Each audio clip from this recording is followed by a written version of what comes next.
Hi friends, welcome back to Rudra bridge channel. అందరు బాగుంటారా friends? నేను కూడా చాలా అంటే చాలా బాగున్నా. అందరికీ శ్రీరామనవమి శుభాకాంక్షలు. ఇవాళ నేను ఎంతో టేస్టీ పానకం చేస్తున్నా. చాలా అంటే చాలా ఎక్సలెంట్ అవుతుంది. చాలా టేస్ట్ కూడా ఉంటుంది, హెల్త్ పరంగా కూడా చాలా బాగుంటుంది. ఇంకా నేనైతే లేట్ చేయకుండా ఒక 2 గ్లాస్ వాటర్ తీసుకున్నా. వాటర్లో దాంట్లో తురిమిన బెల్లం వేసుకుంటున్నా.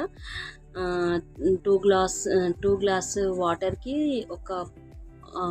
ఒక చిన్న సైజు అంత బెల్లం తీసుకున్న, ఒక చిన్న గడ్డ గుప్పెడంత బెల్లం లాగా తీసుకొని దాంట్లో ఇలాచి, శొంఠి మిక్సీ పట్టిన, దాంట్లోనే మిరియాల పొడి కూడా వేస్తున్నా.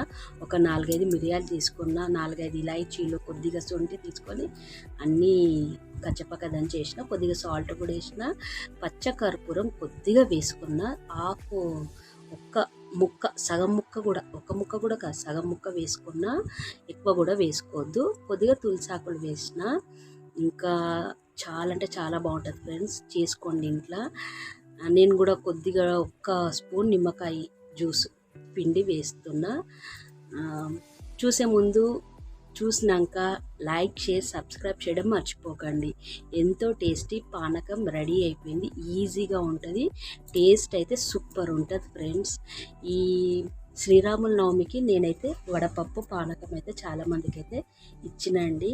నచ్చితే లైక్, షేర్, సబ్స్క్రైబ్.